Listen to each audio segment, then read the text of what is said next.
Okay, I would like to call to order the regular business meeting of the Board of Education of East Maine School District 63.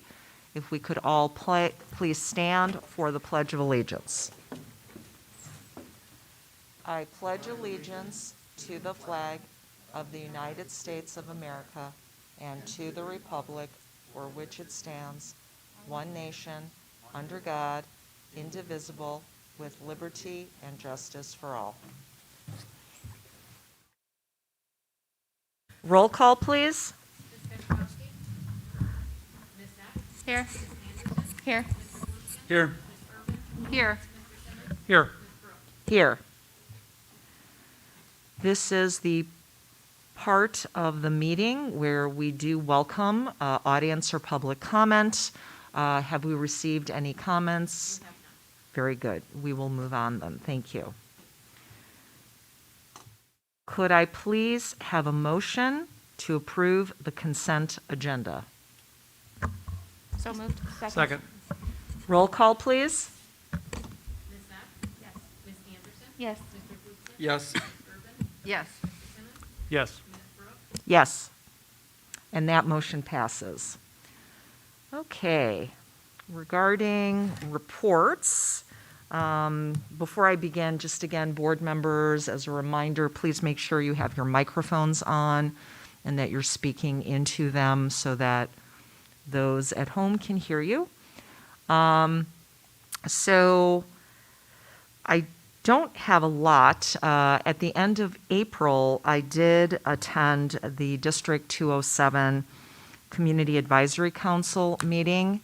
It really wasn't a full-on meeting, but rather a tour of the Maine West facility. As many of you are aware, District 207 is doing some incredible renovations to all three of the high schools. In March, we toured Maine East. Last month was Maine West, and South is actually this evening. I can say that I don't know a lot about Maine West, but they now have a field house, which I guess is a pretty big deal, given that they never had one. So it is absolutely beautiful. And it truly was pretty spectacular. So again, it's nice to see that for our students, the district that they're going to be feeding into is definitely taking our students' education just as seriously as we are.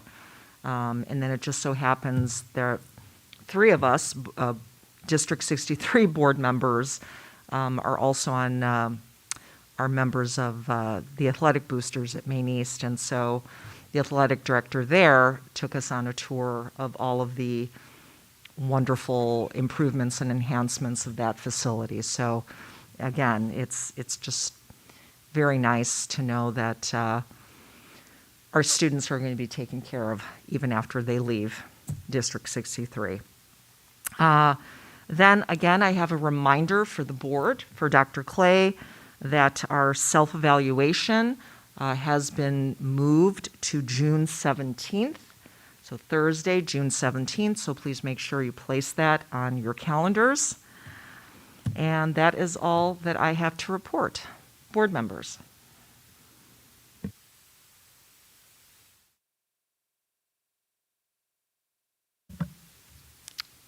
Well, I was one of the board members Alex was referring to that went on the tour of Maine East as part of the boosters.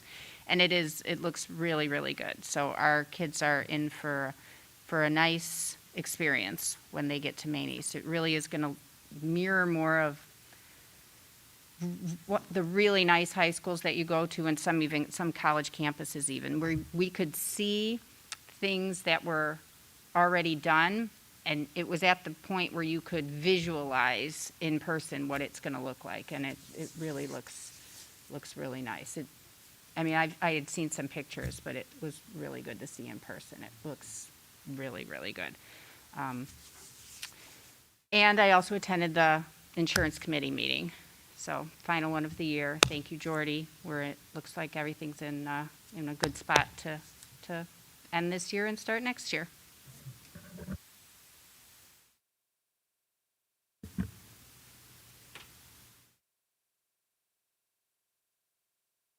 Any other board members to report? Okay, Dr. Clay. All right, thank you. This is Teacher Appreciation Week, and there really aren't words that can describe how much we appreciate our teachers for what they've accomplished this last year and a quarter. They've been flexible, learned new skills, and stayed focused on their students, and so we are so grateful to the efforts that they've made. Our principals and PTOs have been providing a variety of tokens each day of appreciation to try to express how we feel about them. Our art teachers were featured on the local affiliates of ABC and NBC this week for the work that they did in getting art supplies to our students during the pandemic and teaching them art and keeping them engaged. So that was great. Also, the work that we did at Gemini was featured in a magazine called American School and University. Pictures fall under the heading of Outstanding Designs for Common Areas. So there's good pictures in there. Board members, if you haven't seen that, I'll bring it to our closed session so you can look at it while we discuss other items. Also, board members, there's a report included for you tonight about our end of year celebration. Again, since the guidelines haven't been lifted for close contact, number of people in a room, we will be doing that celebration virtually like we did last year. So you can check that out. There's also another report on our plan for the Early Learning Center open house to finally show off the completion of that facility and what a great facility it is. The plan is for it to be on Wednesday, September 1st from 5 to 8. We'll have tours of the building and refreshments, also face painting for the kids. The plan is written with the current safety guidelines, which appear that they're going to be lifted, so we'll adjust accordingly. Right now, most of it is planned to be taking place outside. I also want to thank Dr. Schleiser and our principals for their successful hiring for staff for next school year. They started early this year, had a lot of positions to fill, and they're not completely done, but they've filled a lot, and all of them have talked to me about what great candidates they've found. So congratulations to all of them for that hard work. We are also busily making plans for next school year, and at this point, the plan is for full days of school, 5 days per week. Things should look very similar to a normal school year, whatever that is. We suspect there will be masks required, possibly. And social distancing may still be required, but things seem to be changing pretty rapidly. So we don't know, but we'll be prepared for those. We're having discussions about a remote option, which we're hoping to get some direction from the state. But so far, we think that they're probably just going to leave it up to each individual district. If we do end up offering a remote option, it will most likely be just for students who have a documented medical need to stay at home and participate virtually. And that's all I have. Thank you, Dr. Clay. Okay, next we have our report on student performance, Mr. Roberson.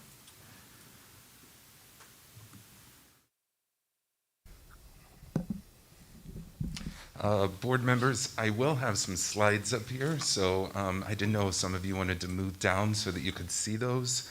You do also have access to the presentation on your laptops as well through Board Docs, so it's up to you.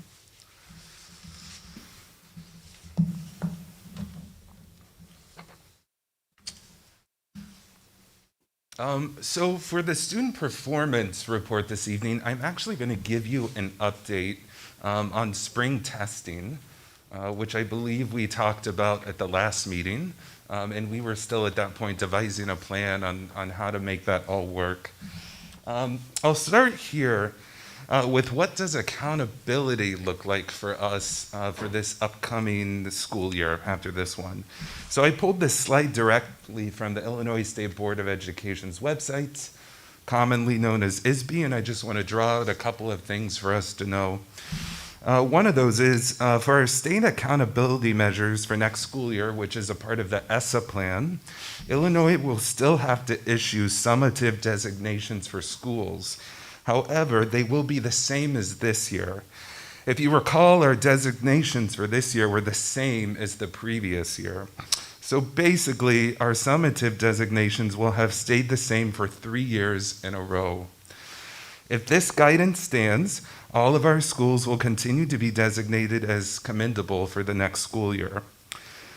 Typically, schools and districts are held to a 95% participation rate in standardized testing. This requirement was waived this school year. This allowed us to invite our remote learners in for testing to the comfort level of families, but it did not require us to go to extreme measures to make sure that we tested all of those students.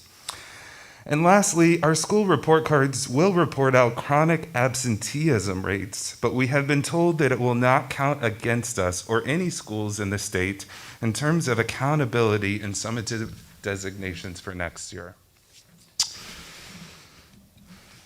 So just quickly, I know I've talked about these assessments before, but it's always good to put these in our minds before I start talking about them. These are the standardized assessments that are required by the Illinois State Board of Education each school year. Access for ELL, so this assesses English learners for language proficiency in reading, writing, speaking, and listening. This is for kindergarten through 8th grade students. And just to give you a quick idea of how long this assessment is, kindergarten is given 1-to-1 for students for approximately an hour or so. And then students in grades 1 through 8 typically participate in about 4 sessions, about 1 hour each. And I forgot to mention that typically we give the access test directly following winter break. This year they pushed it to the spring, so that kind of compiled all of the work we had to do to get students tested. The Illinois Assessment of Readiness, so this is given to students in grades 3 through 8 and measures mastery of grade level standards in ELA and math. To give you an idea of how long this takes students to complete, 3 math sessions are about 1 hour each, and 2 ELA sessions range between 75 and 90 minutes each. And then finally, the Illinois Science Assessment we also give in the spring, but only to 5th and 8th graders. This measures student mastery of the next generation science standards. And if you recall, I talked about last year, they added 2 extra sessions this year. So our testing was extremely fun this spring. Just to note too, if you add up our 5th grade and our 8th grade students, if they're also English learners, participate in the most testing.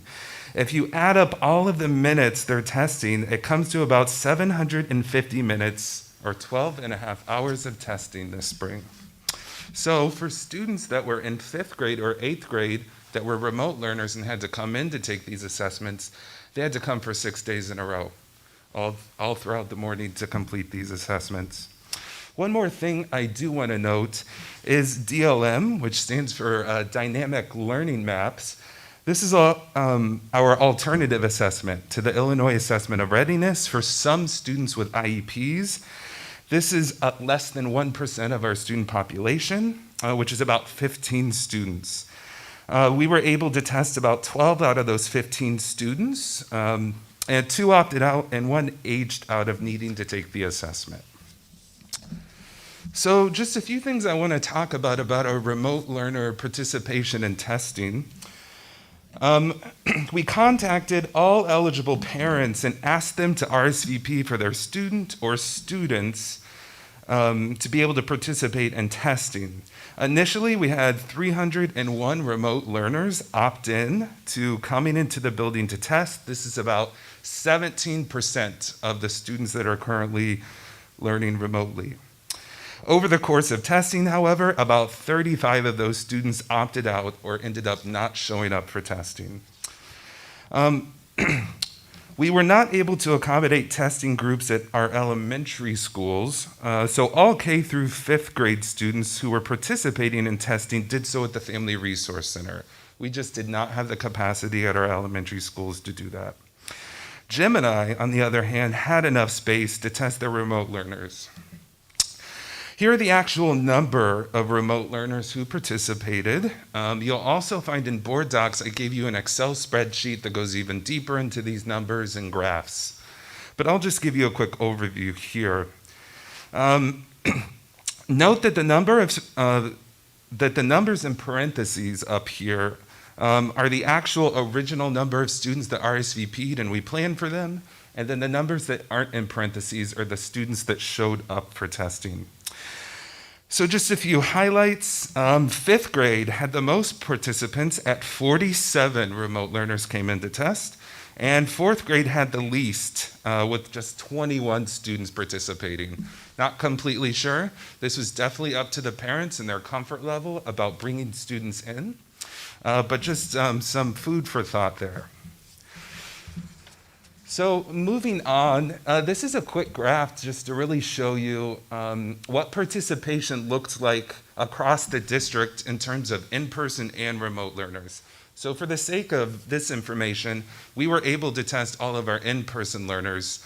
It wasn't an opt-out sort of process or anything. We just did that in the classrooms or at the Family Resource Center. And I will just draw your attention to the average because our different grade levels kind of were up and down a little bit. The general trend line, however, you can see the red bars are students that did not take the assessments, and the blue bars are students that did, both remote and in person. So as students got higher in the grades, we had less students participating in general in these assessments. But if you look at the district average, about half of all of our students that were supposed to take the assessments did. If we look at the Illinois Science Assessment here, you're going to see a similar proportion. The only difference is, remember, this is only for 5th and 8th grade. It's a smaller pool of students, so the difference in the percentage is a little more skewed there, about 45 to 55%. And then finally, our participation for access testing for students, both in-person and remote learners, was similar to a 50-50 split.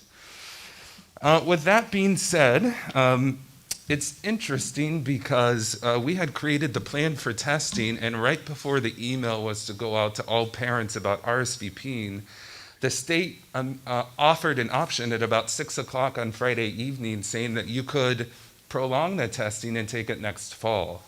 But if you did that, all students would have to test in the fall on the previous grade level and then take the assessment in the spring on the current grade level they were learning in. We decided to move forward with our current plan, especially next year will be such an important year for students. We didn't want them to test twice in 1 year. So we move forward with our spring testing plan. However, there are many districts that did choose to wait until next fall. So I cannot honestly tell you when we will get these results, what it will look like. With a good portion of schools in the state of Illinois testing in the fall after summer break and some testing in the spring. And as you can see, it's a challenge getting remote learners in to take assessments. So I just don't know what this data will show us and when it will come in. But I can say in terms of accountability measures, that's not something that we need to worry about as we will have basically the same report card that we had this year and last year. Before I move on to the other part of student performance, are there any questions about all of this?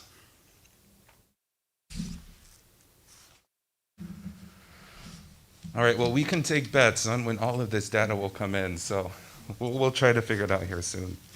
Okay, I am going to ask you to move on to the third document, which is our work completion, attendance, and SEL data.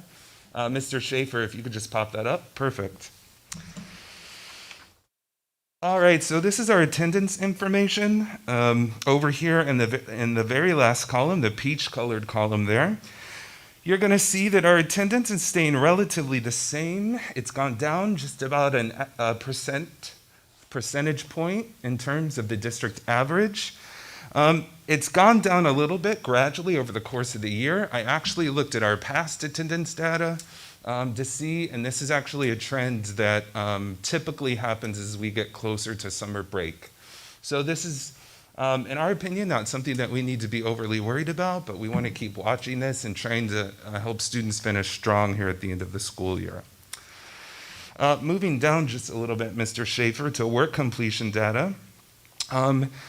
You're going to see that this is almost identical results as last month.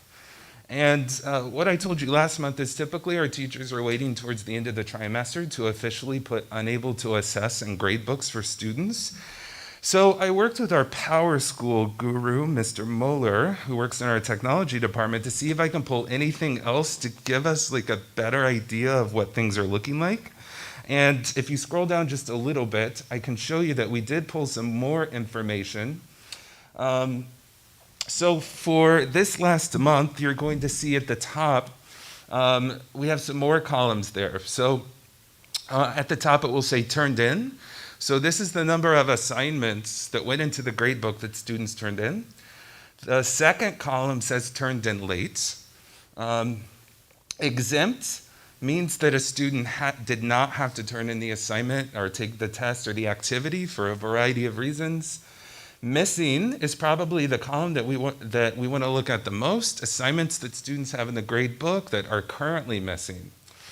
So basically what I did is I took the two columns of turned in work and turned in late, added those together, and created a percentage from the amount of missing assignments that we had to kind of give you more percentages over there on the very far right column about possibly what our work completion rate is looking like right now. That being said, this is not perfect data either because we have some teachers that allow kids to turn things in later. So it will probably be a better indication for us to see at the end of the trimester how this all kind of shakes out. Our teachers have worked to be more flexible, especially this year when students are learning in different ways in different locations, for students to turn in work at different times. But you will see, if you look at some of the general trends here of missing assignments or turning work in late, we tend to have very little of those things at our kindergarten levels, where there's a lot more teacher support, and getting up to Gemini at the middle school level, we tend to have more of those as students become more independent. So I will be interested to see at our next board meeting after the school year concludes, or right around that time, kind of how these numbers shake out.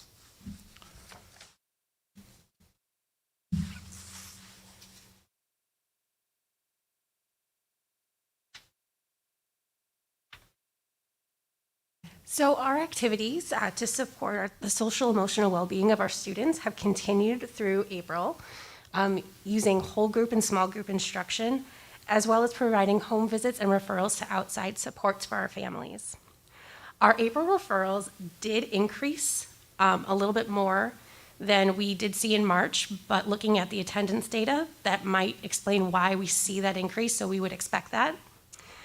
They're very comparable, though, still to what we were seeing in January and February. So we're not terribly concerned at this point, but it is something we will continue to keep an eye on.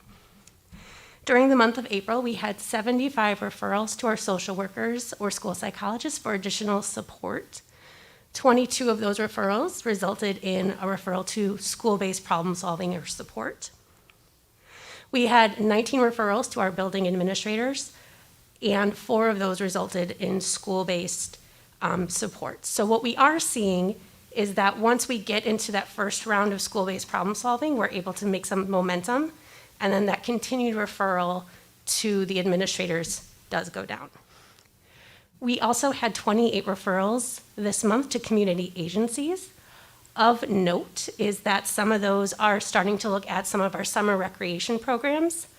Referrals to PUNS, which is through the Illinois Department of Human Resources, and to Autism Speaks. And I also did want to share with the board our plans to continue to support families throughout the summer.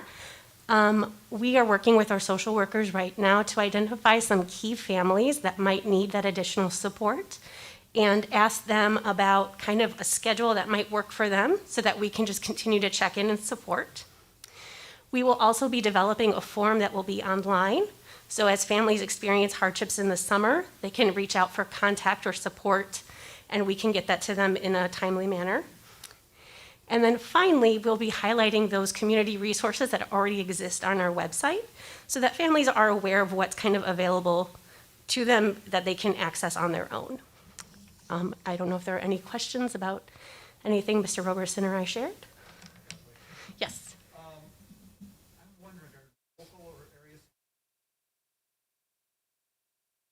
I'm wondering if this is a blip or more of people have been home for so long and that's why some of these issues.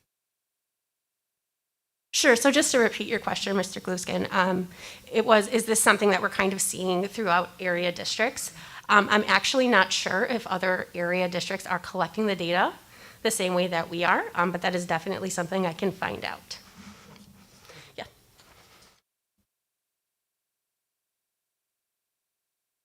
All right, thank you.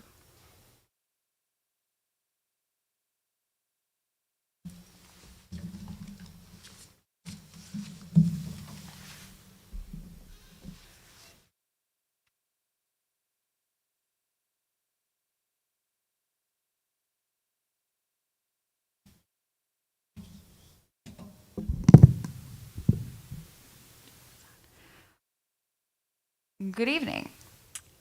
After last summer, I am very excited that we are able to offer in-person Summer Camp Academy again this year. Because of the nature of what we're all living through and wanting to provide more opportunities for all youth to participate in our summer camp programming, we are offering families weekly registration options. In the past, we have registered campers for the entire summer session, and now we are offering it per week and running from the Monday after school ends until the Friday before school begins. After the year we've had, we are focusing our efforts on helping our campers build strong peer-to-peer relationships within our program and to build great qualities in kids. As we're preparing for the coming summer, we had to look at our programs and modify them to meet the safety concerns present in programming today. And as Dr. Clay said, all of the guidance is shifting and changing, and these modifications will go along with that as we continue.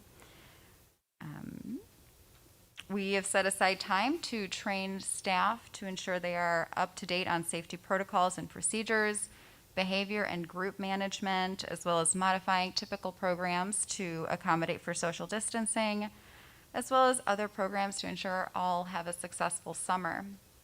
Our staff to camper ratio will be 1 to 10, and we will combine 2 groups to create cohorts of 20 with a capacity of 120 campers per week.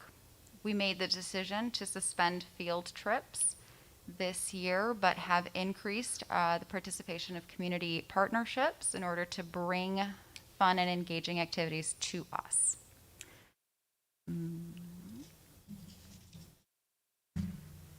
Many of our programs will be modified to adhere to social distancing with the cohorts, and all of these decisions are made with guidance from the CDC, IDPH, ISB, and the American Camp Association, including moving meals outdoors and staggering meal times. Each week has a unique theme that is fun associated with it, and each day has its own focus. So whether it's a get-to-know-you day, a spirit day, a water play day, or camper's choice, or an all-camper event, parents know what to expect from each week. Our daily activities will be centered on fitness, crafts, art, mindfulness, and STEM. And we have partnered with the Niles, Maine District Library to provide book clubs for all of our kids with reading levels, with books available at various reading levels and high interest books. And then, of course, we are going to incorporate SEL practices in our daily routines. As I mentioned, or as was on the presentation earlier, February is when we opened enrollment, and you can see that we are nearing capacity as of, this is today's data. Week 10 is at capacity, and we do have a wait list. The reason it is half of the other week's capacity is because many of our staff returned to work or school that last week, and it is really an extended week. Also important to note that 45% of all of our campers are receiving some sort of scholarship. And I thank you for your time. If you have any questions, I am happy to answer them. I am looking forward to an in-person summer this year.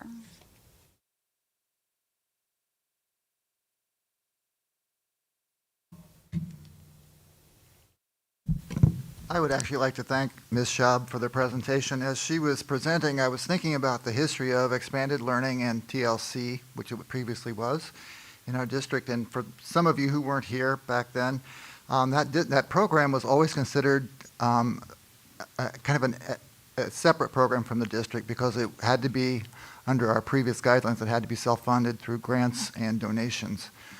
But 4 or 5 years ago, it became clear that we couldn't maintain it through grants and donations anymore, so we took it under the district as part of our own budget, and the program still makes money. But since Ms. Schaub has taken the lead of this program, it really has become an integral part of what we do.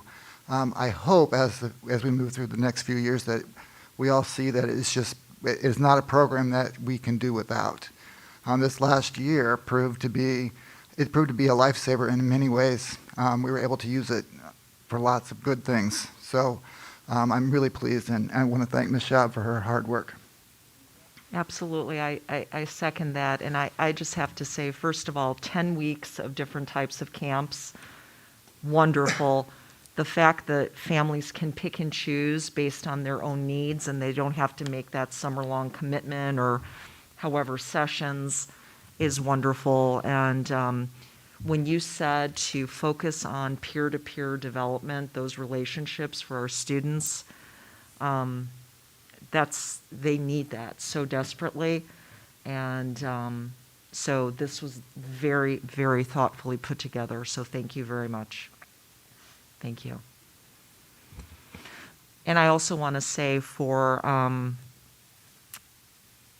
I was very happy to hear, because I know last month one of the board members had asked about, how are we going to follow up, with those families who are experiencing difficult times. So I'm very, very heartened to hear that, that a plan is in place to really make sure that our families still know they can count on us for assistance. So thank you.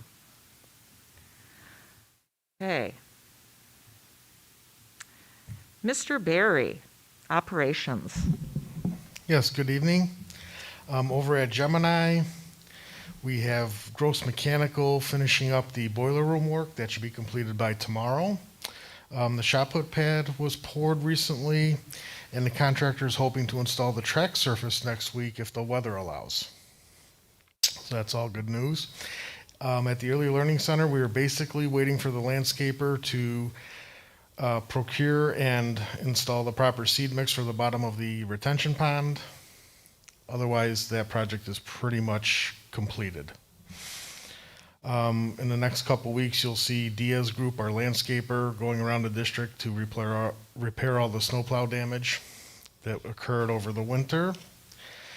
And the last item on the agenda tonight is the bid recommendation for our capital projects, or the first phase of our capital projects this summer, which includes the door replacement at Apollo, Nelson, Melzer, Family Resource Center, Twain, and Washington. Also included in that project is the burglar alarm system replacement at those buildings, and the replacement and upgrading of the exterior and parking lot lighting. Locker painting will be done at every building except Gemini and Apollo. And the new monument sign and message board for the Family Resource Center will be installed this summer or fall as well. The bids came in. We received 6 bids, and the prices range from $1.8 million to $2.03 million. And Can Do Construction in Skokie was the lowest responsible bidder. DLA 2010 Engineering and I conducted a very thorough scope review and reference checks because this bid actually came in $120,000 less than we had budgeted. But all 6 of the bids, the numbers were really close. We had a 12% spread between lowest and highest, which is really good with 6 bids. And both the lowest and second lowest bidders both felt very confident about their numbers, and we feel confident in recommending can-do construction for the project. And then our site work phase, which is the reconfiguring of the Twain parking lot exit and fixing the drainage issues at Nelson and Washington in their fields.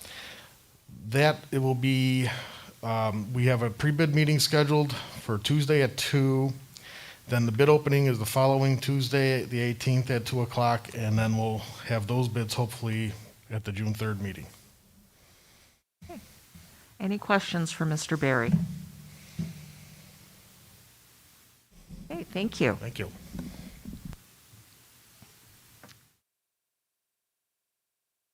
Okay. Could I, oh, I'm just waiting, sorry.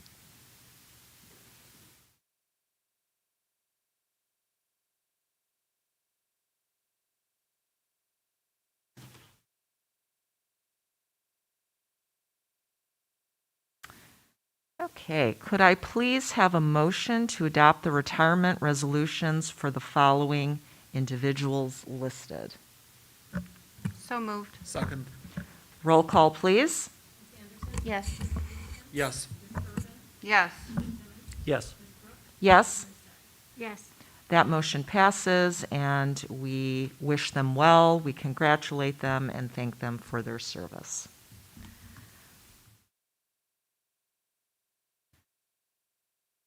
Okay, could I please have a motion to enter into closed session for the purpose of discussing the appointment, employment, compensation, discipline, performance, or dismissal of specific employees of the district? So moved. Second. Roll call, please. Yes. Yes. Yes. Yes, Yes. Yes. that motion passes. We will enter into closed session and shall return. Thank you.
Thank you. Okay, so could I please have a motion to approve and accept the following donations? So moved. Second. All those in favor, please say aye. Aye. Any opposed? And that motion passes, and thank you to our very generous donors.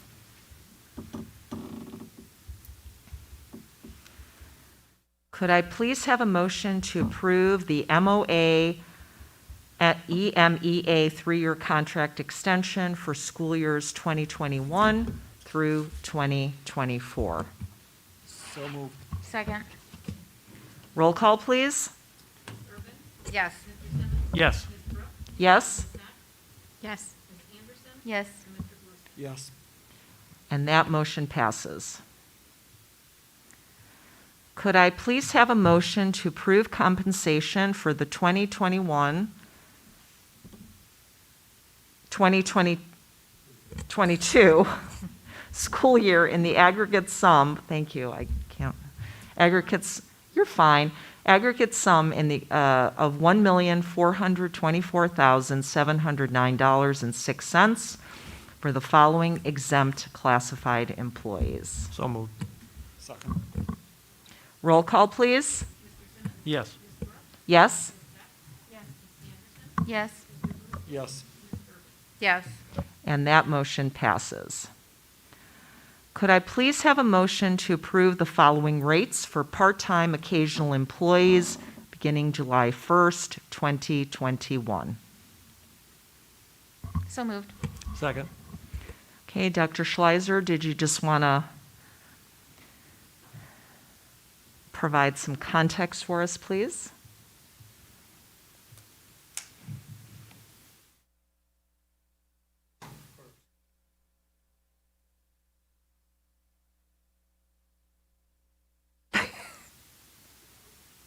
So I have to turn it on. Yes. Thank you, Mr. Schaefer. All right, so you see the rates. The substitute secretary and substitute health clerks, we have very few people who work in these jobs. So we moved the rate up slightly more than CPI, 1.4%, just to an even $16 from last year. But again, we have very few to no subs in these categories. And in fact, we have no health clerks in the district currently. So we don't even need substitutes, but we're leaving the rate in there in the event we bring that job back.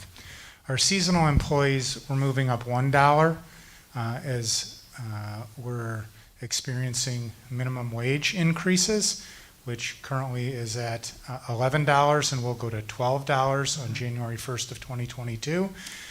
In my research looking at jobs in school districts and outside of school districts, that's a competitive rate for a summer worker, $13 for first year.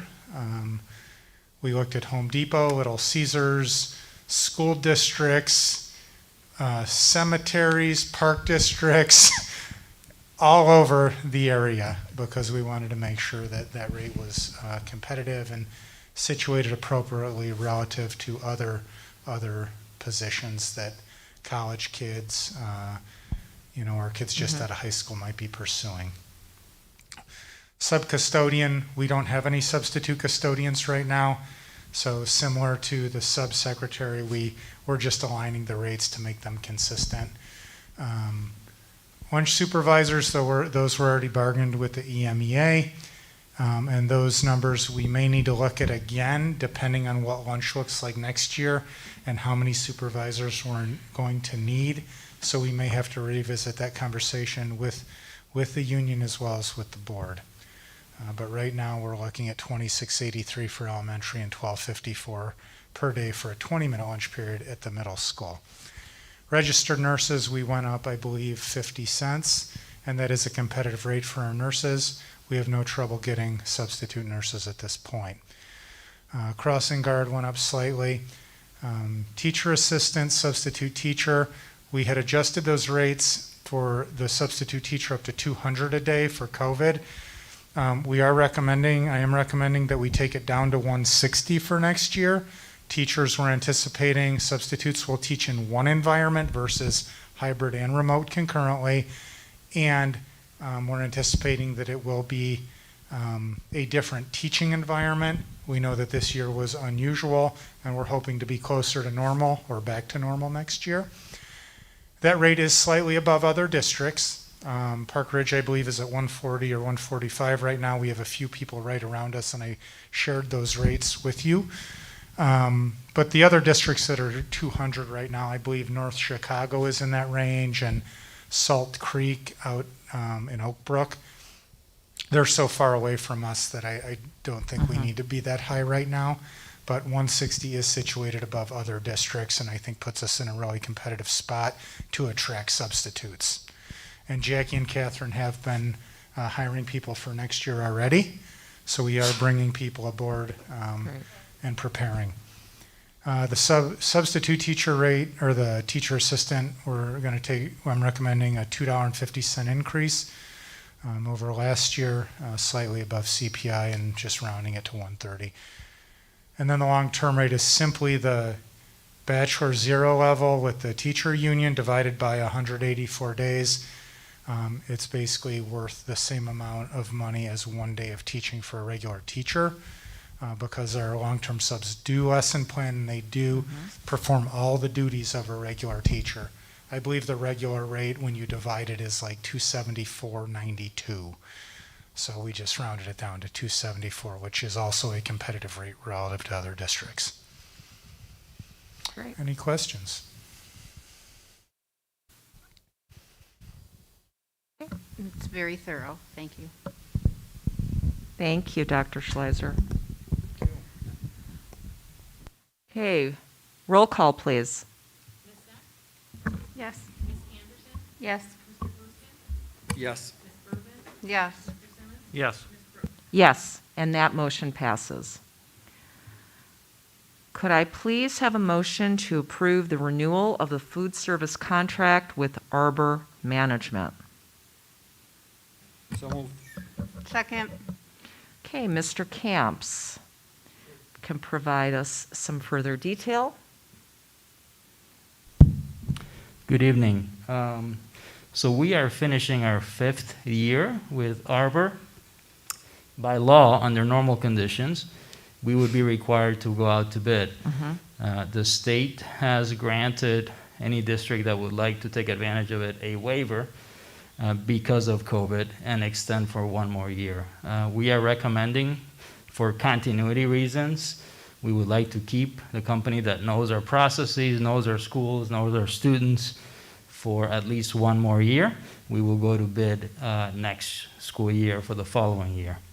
The increase in the contract is per the contract terms, which is CPI for food away from home, which is 3.9%.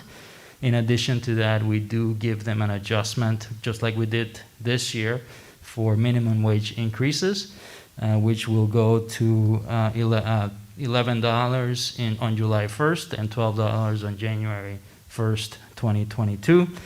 The only other thing I wanted to highlight is that ISB and the Department of Agriculture gave a lot of flexibilities to school districts this year to be able to serve meals in many different ways, using a drive-through format, letting kids congregate or not.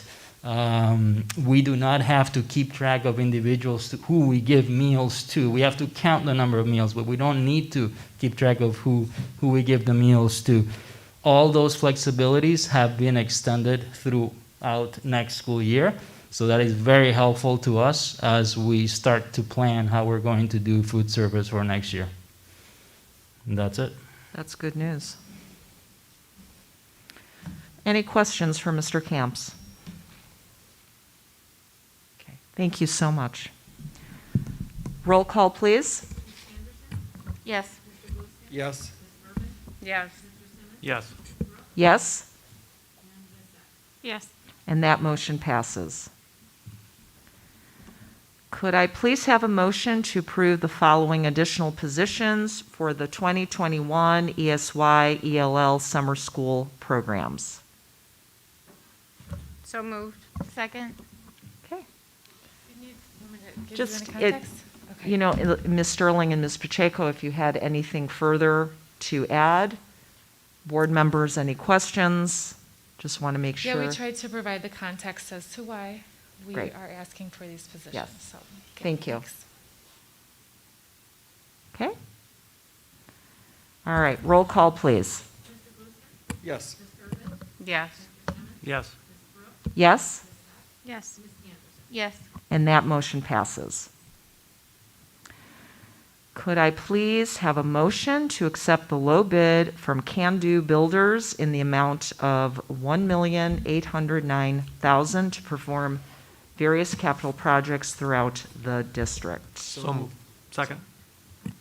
Okay. Mr. Barry, I you had discussed this with, feel I yep, covered, yeah, just, if, any questions anyone thought Any of in the questions? last 20 minutes?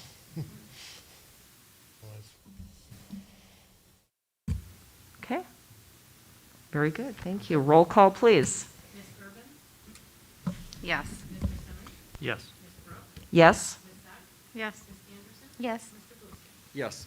And that motion passes.